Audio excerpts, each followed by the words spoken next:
Lady and her driver had worked together for many, many years, and they were both fond of each other. One day, however, Lady's driver brought some sad news that he would be going away. "My granddaughter Lily is coming to stay with me for a while," he said, "and I can't bring her to the quarry, so I'll be away. Perhaps we'll come and visit." Lady liked the sound of that and said her goodbyes, but secretly, she was a little worried. "I hope my new driver is half as nice as Burnett." However, Lady's fears were justified. Her new driver and firemen were new to steam engines, and to make matters worse, they were rude and impatient. They rode Lady roughly, bumping trucks hard and being very aggressive with her controls. If Lady protested, they would often ignore her or exchange some very rude remarks. "It's been dreadful," she complained to Toby while her crew was away. "These two know nothing about steam engines and treat me poorly. I'm shocked we haven't bashed my buffers or thrown a truck off the line." "It's really that bad? If this ever happened to me, I'd speak with the vet controller. Why don't you talk to your manager?"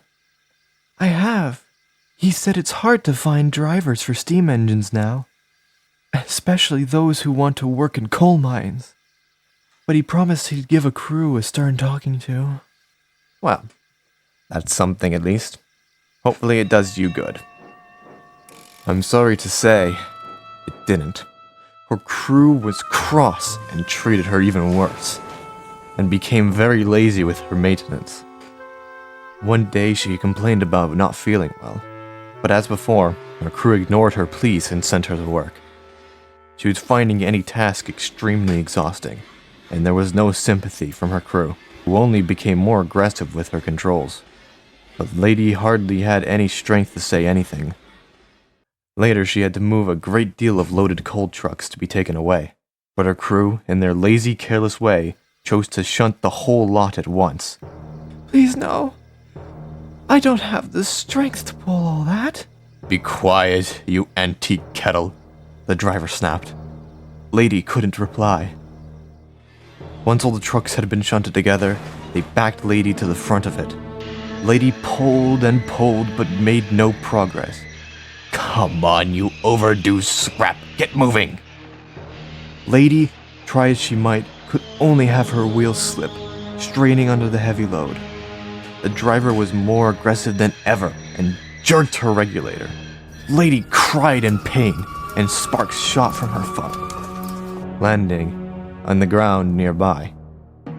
Covered in coal dust, it didn't take long for there to be smoke and then fire. It spread too quickly for anyone to stop it, and the alarms began to sound. Lady's driver and firemen began to panic. "What do we do? What do we do?" "You have done more than enough," Lady coughed. Lady pulled as hard as she could until the coupling snapped, freeing her from the long train. She then went and gathered a few brake vans from a siding and rushed back. The mine was now full of dark smoke. Lady began to whistle to help the men find her in the smoke. It's time to leave." "Not until the last man is aboard this train," she snapped. Finally, the last person climbed aboard. Tired, coughing, and exhausted, she didn't stop until she and all of the workmen were well clear. After the fire had been put out, Lady returned to what was left of the mine. It was in complete ruin. The fat controller arrived with Toby to inspect the damage. "You are not to blame for this incident. That falls upon your crew, which I have heard enough of their exploits, shall we say, from Toby. But I think they will have more to worry about than just me. I'm sure your manager and the police will take care of that." He paused and peered around Lady to hear a lot of shouting in the distance. "What I must say, though, is that even though in your poor shape, you were a hero today. You deserve a great reward.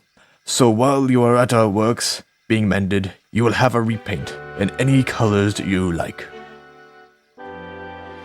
Sometime later, Lady had been repaired and repainted. For the first time in a long time, her paint shone in the sun. The fat controller came to greet her. "I hope you are feeling well. I have another surprise for you. Due to the extensive damage to the mine and the fact that there still could be fines in the mines themselves, it is very unlikely that you will be going back to work there anytime soon. However, I currently am in need of another engine to help on Duck's branch line along the seaside. Would you like to help?" "Oh yes, sir. How nice, sir. Thank you, sir." "I figured you would. And I have another surprise for you." Lady was shocked to see her driver with his granddaughter, Lily.